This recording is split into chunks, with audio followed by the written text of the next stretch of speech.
Oh, guess I already started. Classic.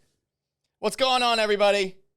This is the Gallant Says podcast, available to you wherever you get your podcast, be it Apple Podcasts, Spotify, Stitcher, SoundCloud, Google Podcasts too.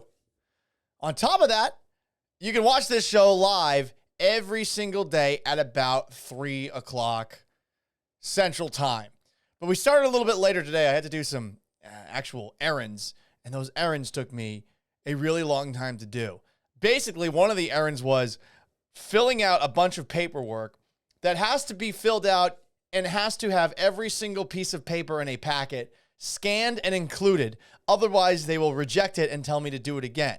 It has to do with money. Clearly, they do not want me to take my money away from them and to put it into something else. And that took a really long time. It took me 30 minutes to scan all 30-something pages, whatever the hell it was. So that was a bit of a pain in the ass. So sorry about the late start on today's show. Pretty busy day that we had in the world of sports. We officially saw Carlos Correa joining the Minnesota Twins. And it was hard seeing it actually happen. It's one thing to see the contract broken by Mark Berman on Twitter. It's another thing to see Carlos Correa smiling in a Twins uniform. The Astros released a statement. Here it is from Jim Crane, owner and chairman of the Houston Astros. On behalf of the entire Astros organization, I want to personally wish Carlos and his family the best as he joins the Twins organization. Carlos has been an integral part of this team, both on and off the field. His leadership, his character, and his commitment to this community are what make Carlos a very special person. He will forever be one of the great Astros players, a great representative of the Astros organization, and a great representative of the city of Houston. We are sincerely thankful for all he has given to the Astros family. While we are disappointed, we'll get back to that. Carlos is no longer with the Astros. We wish him tremendous success with his new club and in this next chapter of his career. The Minnesota Twins in the Minneapolis-St. Paul area are fortunate to be getting such a quality person. Carlos Daniela and his family will be missed throughout Houston. We thank them for everything they have done to make the Astros and this community better. We look forward to celebrating them and welcoming Carlos back to Minute Maid Park in August when we face the Twins. Damn, we got to wait until August for that. Interesting comments, huh? And GL Ranger 1245, don't worry, we will get to the Tyreek Hill trade because he is now a member of the Miami Dolphins. We'll get to that in a moment. Stone Jam 206, the Houston sports star landscape has changed over the last couple of years. Oh, yeah, Jesus. I mean, let's just go through all the guys who have left. First off, Chris Paul. Second, no one really cared this much about that, but that much about this. But Russell Westbrook from the Rockets, James Harden from the Rockets. For the Astros, Garrett Cole, George Springer, now Carlos Correa. And for the Houston Texans, DeAndre Hopkins, J.J. Watt, Deshaun Watson. It's weird. I mean, I was gone 2 years and a couple of months. I come back, and just about everyone that I covered is gone. Just about everyone. It's depressing. You want to build a relationship, and you want to see these guys for a long period of time. Sicarius 23, typical Houston sports team doing typical Houston sports team things, also known as dumb.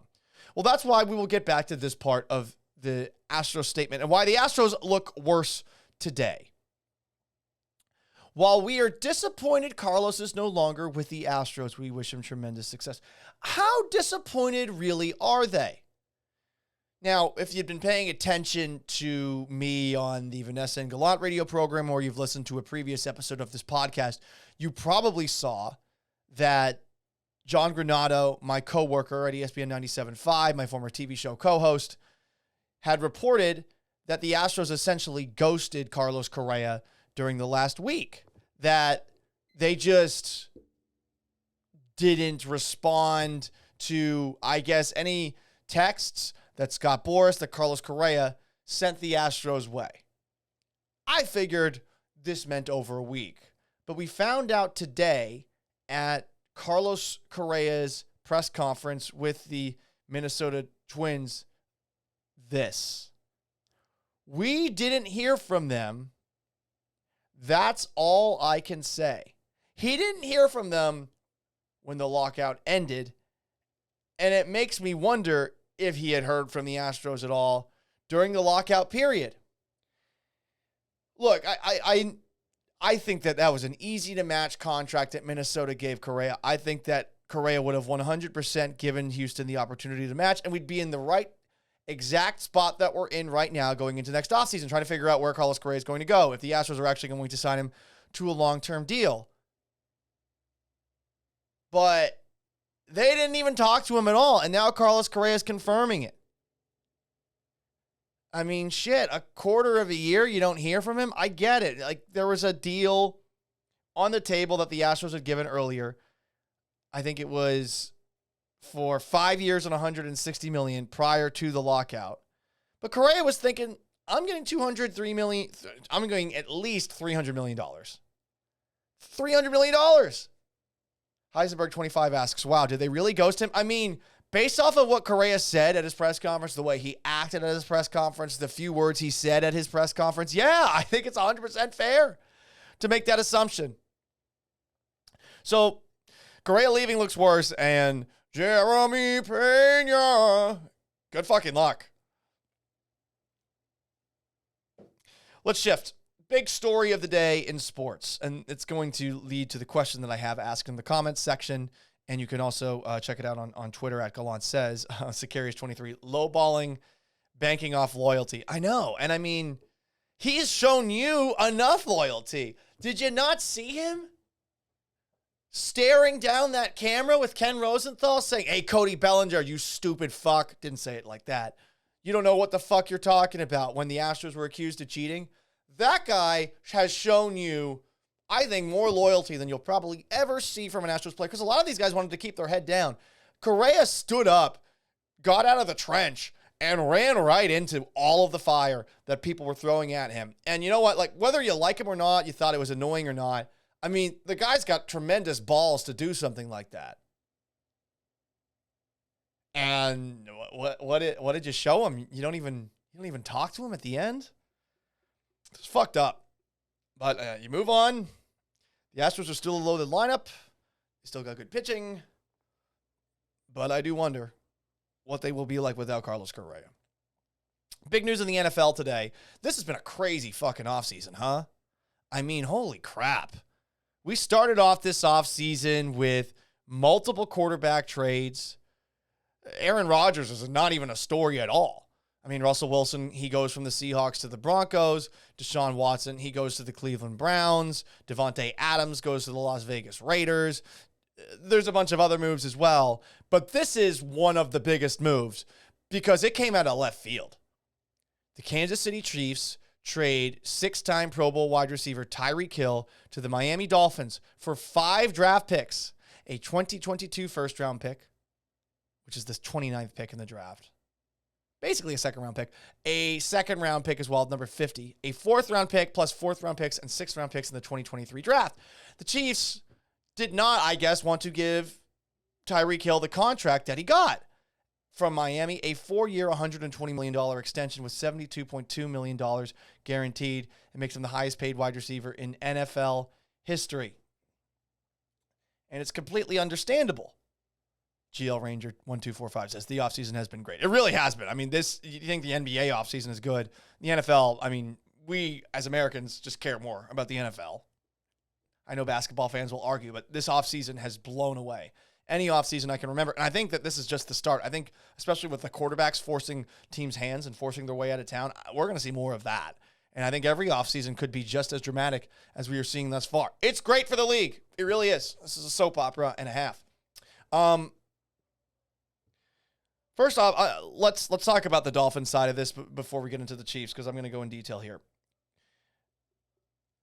The Dolphins now have 2 incredibly fast wide receivers. They did have the exact same thing last year, but Will Fuller didn't end up playing for them. But with Jalen Waddle and with Tyreek Hill now, I mean, there's no excuses for Tua Tagovailoa. None. And I'll be honest, when I look at Tua Tagovailoa, I don't know that it's going to end up working out here. I mean, I think it's interesting that Teddy Bridgewater, who signed a contract with the Dolphins, you would think he's going to be the backup quarterback. I found it interesting that he was a little coy when he was asked whether or not he's going to compete with Tua for the starting gig, which sort of makes you wonder, okay, well, then why didn't the Dolphins go after Deshaun Watson? Why didn't the Dolphins try again with Russell Wilson? Why didn't the Dolphins be a little bit more aggressive with the quarterback side of things? Maybe they were never going to be able to get anybody, but they certainly had, some draft capital. Obviously, they're not going to send it over to the Kansas City Chiefs to get Tyreek Hill if they don't feel like pretty good about the other stuff that they have to offer. So that's the Dolphin side of it. One really quick note, the Jets were apparently also in on the conversation to go get Tyreek Hill, but the Jets, they have 2 top 10 picks. You trade one of those top 10 picks for Tyreek Hill, and then you sign him to an extension. If you were in on this, I mean, you could offer Kansas City a whole lot more. What was the holdup for you? I mean, Zach Wilson, there's at least more reason to believe that it was just his rookie season last year. He finished the season pretty well, all things considered, at least if you ask Jets fans. And he plays the kind of style of football that you would think would be just, in a way, like a poor man's Mahomes with Tyreek Hill. He's a guy that likes to extend plays and bomb the ball downfield. Saw that at BYU at the very least. Tyreek Hill would be perfect with him. But the Jets, they got cold feet or something. I don't get it. GL Ranger 1245 makes a joke. The Dolphins didn't go after Watson because the Dolphins front office has high morals. But they did go after Watson, and then they denied it. And then there's a whole thing with Brian Flores, where they're asking him to tank, allegedly. And also, GL Ranger continues, ignoring the fact Tyreek beats his kids. Yeah, Jesus. And I mean, Hill's a deplorable person off the field. I will say this about Hill, though. I mean, there are a few players I enjoy watching more than Tyreek Hill. I felt the same way about Antonio Brown back in the day, too. Antonio Brown, noted piece of shit, but phenomenal route runner, really good player, tough. Hill is just the fastest person I've ever seen in my life on a football field. And I remember the first time I saw him on a football field, it was the 2015 home opener between the Texans and the Chiefs. And he had a punt return touchdown in that game that got called back. But I remember watching him run, and I was like, Jesus, this guy's the fastest fucker I've ever seen. And I remember going into the locker room, asking Charles James, the star of Texans Hard Knocks in 2015, about it. And he was like, yeah, that guy's fast as shit. I've never seen anyone that fast. I found out his Twitter handle afterwards is, I'm faster than you. I mean, he's incredible. And he's the reason that the Kansas City Chiefs were able to beat the Buffalo Bills. Like, he won that game for them. He is a cheat code. And I feel like of all the non-quarterbacks in the NFL, there is no one quite on Tyreek Hill's level as far as cheat codes go. He is basically 120 speed playing in a 1-99 speed league, if we're going to make a comparison to Madden. If you throw the ball to him in the flats, he is going to get 5 yards. It's an automatic. And if Patrick Mahomes extends the play, runs around, Tyreek Hill is going to find a way to be open. There's a reason that there's a meme, which is essentially, fuck it, let's see where Tyreek is or something like that. And now you're getting rid of this for Mahomes. This, to me, if I'm a defensive mind in the AFC West, in the AFC, I do not look at Kansas City the same way that I used to. And I wonder if Mahomes is going to be quite as dominant without Hill. You don't have an answer for Tyreek Hill. Watch how the Patriots, who have the best defensive mastermind in the NFL and Bill Belichick, play against him. There was always multiple people paying attention to Tyreek Hill. And they were like, all right, well, beat us with Travis Kelce.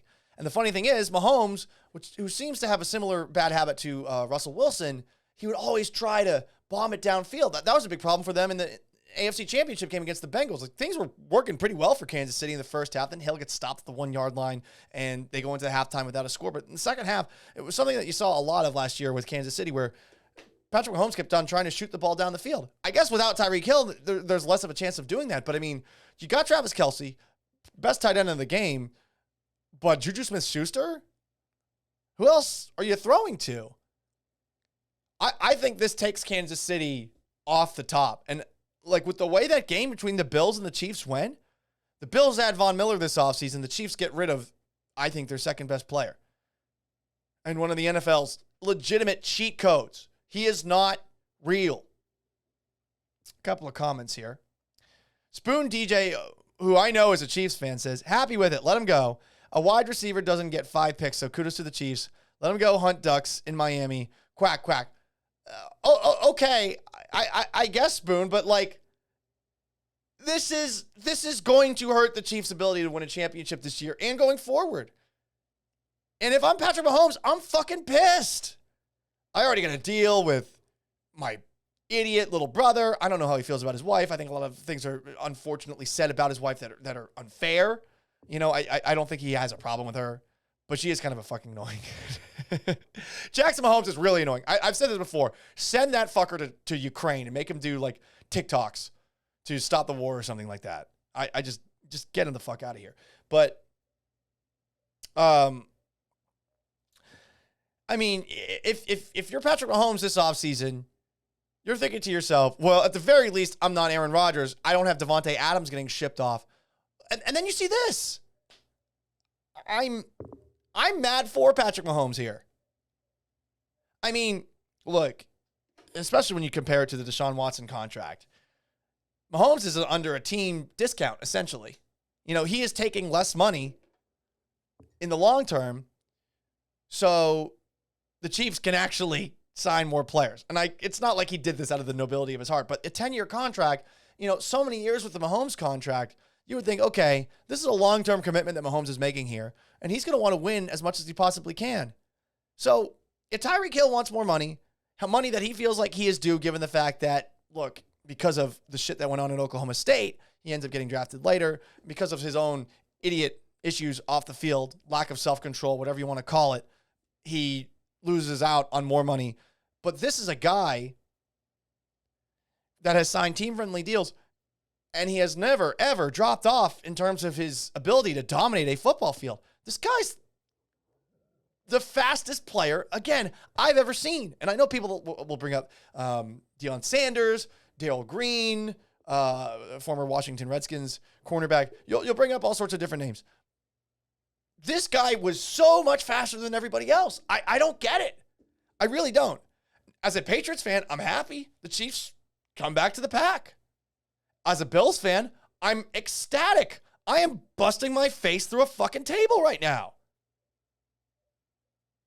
Stone Jam 206 says, this means the end for Andy Reid. Well, look, Andy Reid's a good offensive mind.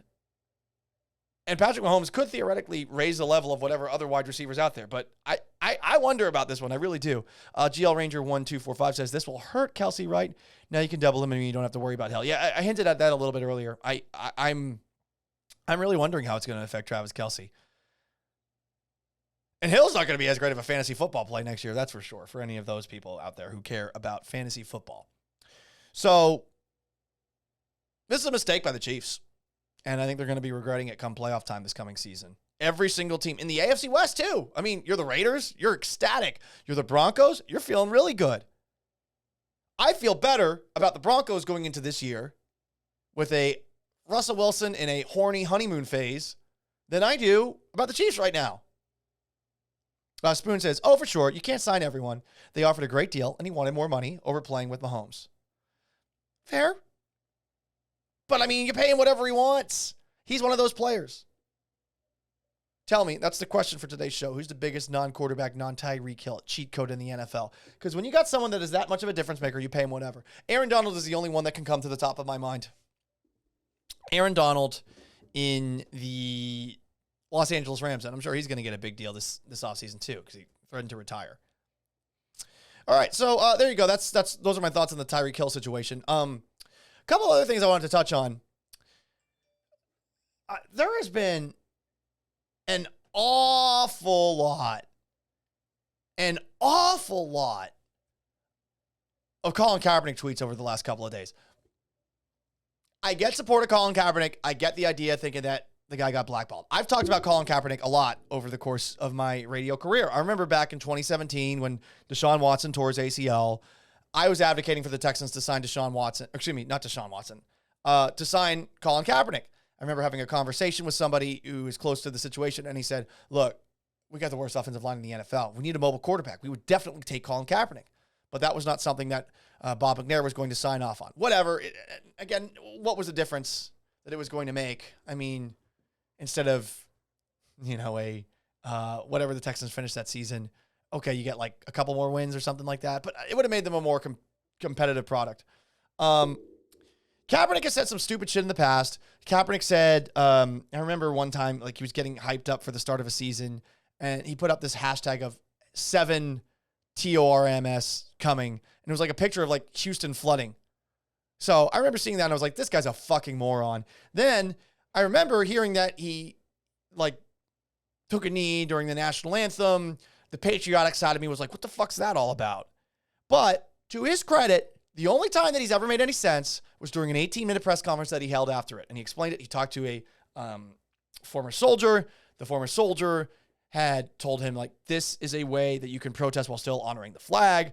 And everyone had their own interpretation of what he did. Some people were pissed off about it. Others were like, good for him. You're protesting. I fell in that category. I don't really care. I mean, how many times during the national anthem have I whispered to somebody to my left, hey, did you hear them say gallantly? Huh? I've done that multiple times. I'm really annoying like that. Have I taken a piss during the national anthem? Have I walked during the national anthem? Yes. I've been to so many games. I don't know. I've maybe gotten a little bit desensitized to it. I didn't take that much of an issue with what he did. But if you do, I don't care. You're entitled to doing it. I'm not here to yell at anyone for one idea or the other. The problem is afterwards, Kaepernick started acting like an idiot and he stopped being good at football. And he's been out of the NFL for now, 5-6 years? So people have been throwing out Kaepernick tweets recently. And I get pissed off when somebody puts out a tweet and the tweet sucks and it blows up. But any tweet that involves Colin Kaepernick, which is generally an act of pandering, it generally blows up. So I saw this tweet yesterday, and this is just so fucking stupid. I wish it was sarcasm or parody. It's not. Brady can walk back onto the field whenever he wants, but Colin Kaepernick can't even get a tryout. Yes, because Kaepernick's been out of the league for like 6 years, and Tom Brady just played the best season of his career. It's that simple. But we make these false equivalencies on Twitter. I remember one time, there's this guy named Roland S. Martin who used to call into our Texans postgame show on 610 and have the dumbest fucking takes. And this guy said once that they showed someone throwing a temper tantrum in the middle of a game. And he was like, well, if Tom Brady did this, blah, blah, blah, blah. But when this player does this, he gets called a thug. And no one called him a thug. He was like thinking of, I guess, Richard Sherman in the past being called a thug or something like that. And I was like, all right, if you want to race bait today, how about you go take a look at the coverage of Rob Gronkowski basically spearing Tre'Davious White in the back. And then he got mad and he started flaunting his resume, not actually engaging me, which is generally what stupid people do. Whatever. I don't care. All I know is that when you put out a tweet like that, you're going to have a ton of people get excited about it. So, see something from the Seahawks wire. After working out last week with Tyler Lockett, former 49ers quarterback Colin Kaepernick says he's in Seattle today to throw with wide receiver Aaron Fuller. Here's the thing, though. Oh, and thank you, GL Ranger, for saying that he wore a Fidel Castro shirt the week he was playing Miami. And then he defended Cuba and the regime compared to the U.S. Yeah, you're bringing up Cuba education or something like that and statistics. Cuba statistics, a wild guess, might be a little inaccurate given all the murders from Fidel Castro. But whatever. I get why people would make a case for Kaepernick being back in the league because when he did play, he was damn good. He was. He was awesome. Then he got figured out. Is that his fault? Is that Greg Roman's fault? Honestly, I can't say. Greg Roman was his offensive coordinator in San Francisco. But I get defending him. I don't get defending Geno Smith. And I was randomly getting in arguments with people online about Geno fucking Smith yesterday. Why? There was a headline on Pro Football Talk. Pete Carroll would like the Seahawks to resign Geno Smith. He said this to my old station. And I'm like, okay, but first off, he's not that good. He was okay last year in relief of Russell Wilson, but he's not that good. And on top of that, January 22nd, he got a DUI and he was going, I think, 96 miles per hour somewhere, allegedly. He told an officer that he had little dick syndrome. And then at the police station, after he got arrested and resisted and was difficult in the field sobriety test, I'll fuck every one of y'all up. You don't want to see me out of these cups. You don't want to know what will happen. This is going to ruin your career. All the things that you hear generally from an asshole. And I'm like, you really want to give this guy another opportunity? You know, with Kaepernick, I kind of get it. Like, as Kaepernick ever, had a DUI, there's no excuse in the NFL. They actually have a service. You don't have to pay for it. The league will drive you home, And for whatever reason, I actually got a little blowback on Twitter. First off, from the Nell Dog, who used to, I think, be a fan of mine. He responded to my tweet where I said, we're just going to forget about Captain Cointoss's pesky DUI from January 22nd. Paul, sit this one out, buddy. A DUI isn't a death sentence or a career ruiner. It's an awful mistake, and hopefully Gino learns from it. I'm sure he'll address it if signed. And I said, or maybe he's just an asshole. And then the Nell Dog got mad at me. Can good people make bad mistakes? You like to attack a lot of black players who make some mistakes. Okay. Very outspoken on it. You went full Tom Wassel. Oh, really, Kay? You'll fit well in Houston unsubscribing. So many disses. I mean, I think there's a lot of a track record out there to make the argument that he's an asshole. How about leading up to the NFL draft where Geno Smith, people felt bad for him in the green room in the second day of the draft where he finally got taken. When he was doing his visits coming out of West Virginia, he was like on his cell phone and not paying attention to coaches and trainers while he was on his interviews and at his meetings. So he was kind of a dick when he was there. I remember thinking he had bad body language with West Virginia. That's not an indictment on his character, but I remember watching Syracuse play him once and he had a complete meltdown. And I thought to myself, oh, this guy's not going to be good in the NFL. Entirely based off of a Syracuse game. Yeah, perhaps a rash judgment to come to based off of one game. But there's also Geno Smith owing a guy $600. IK NM Pally supposedly owed him $600. NM Pally got mad. Geno Smith, starting quarterback of an NFL team, got sucker punched in the face, broke his jaw, and it was like the best thing that happened to the Jets that year, who went 10-6 with Ryan Fitzpatrick instead of Geno Smith under center. Unbelievable how things went for them that year. And unbelievable that a starting quarterback would get punched by anyone. I mean, you have to be a real asshole, I think, on that front. So I feel like, well, I don't know Geno Smith personally. I think it's a fair assessment to make based off of the DUI and that story and, just him leading up to the draft, that he's probably an asshole. But people were really getting defensive of him, and I don't get it. I mean, Pete Carroll's offering him a second chance based off of what? He's not that talented. You got a DUI. Eric Cannon had responded to me, Paul, you yourself had admitted to anger issues. That is right. I do have anger issues, as you can probably tell, listening to this podcast for the most part, watching this podcast for the most part. Where is your empathy here? I mean, what empathy am I supposed to have for a guy who is going to get a second opportunity undeservedly? Fuck that. I mean, you get a headline like this today. Sure, you're not going to get blackballed from the NFL, but why did the Seahawks want to bring him back to compete against Drew Lock? And why are people defending him? What is it that Geno Smith has done to merit that? Some comments. Wasn't Geno the guy who decked one of his teammates? That's from Sicarius23, or he got decked. Yeah, he got decked by IK and Pally. Dark Habusa06. Yo, Paul, glad to have you back in the H. Anthony from North of the Wall. Thank you, Anthony from North of the Wall. It is great to be back. Sicarius23. That's right, man. Fuck Geno, though. That little dick comment is funny. I mean, though, what do you think is going to happen when you talk shit to a cop? Nothing that is ever good. I guess it's worth it for like 5 seconds, but when you get charged with something stupid afterwards, nah. So I just didn't get why people were defending Geno Smith yesterday. I sure as shit ain't. Anyway, what else do we got before we hit the road? Oh yeah, I'm pissed off about this. Hey Paul, you're always pissed off. I know. I saw my buddies in Seahawks media. These are two of the people that actually were friendly to me. There weren't many. I don't get why Seattle sports media is the way that it is. And I'm not saying anybody at 710's this way. It's really like, it's just everybody else. But these two people, local Seattle Seahawks reporters, Michael Sean Dugar and Corbin Smith, I like them. I like them a lot.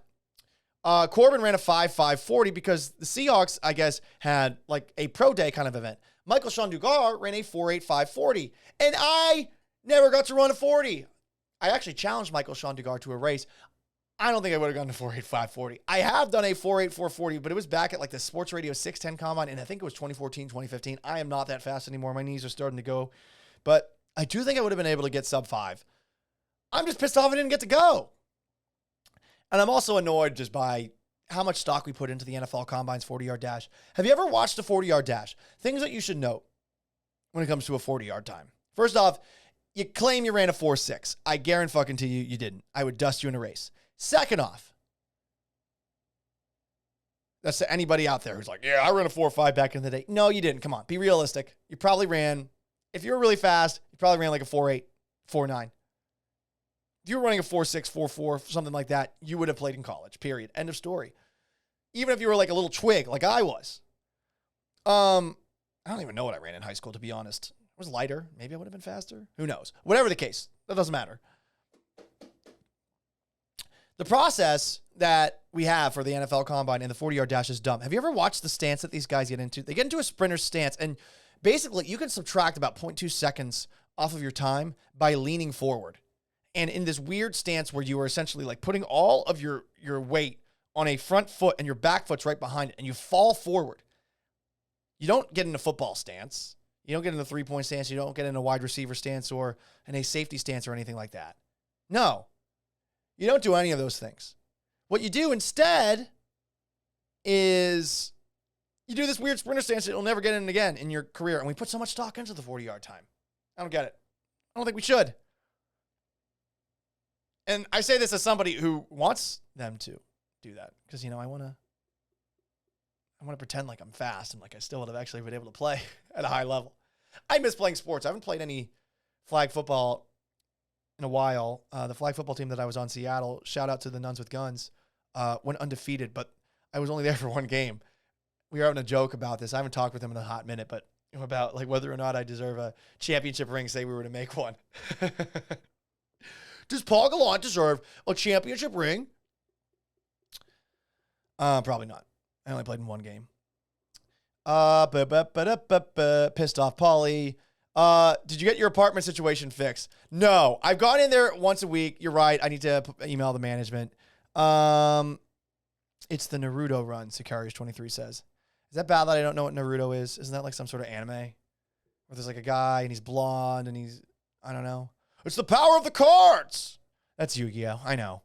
We're all over the place. I very much appreciate y'all tuning into today's edition of the Gallant Says podcast, available live on Twitch, generally at 3 o'clock live. And you can ask me anything on the show in the comments section to the right. Very, very fun crew that we hung out with today. I appreciate it. Stone Jam 206 says, can you smell what Paul is cooking? No, but you can sometimes smell what has been cooking in the intestines of other people in my apartment complex because like poop just like kind of goes flowing out of this little pipe that's next to the laundry room. I don't have a laundry machine in this apartment complex. It was a terrible mistake taking it, but whatever. It's cheap. Fine. It's whatever.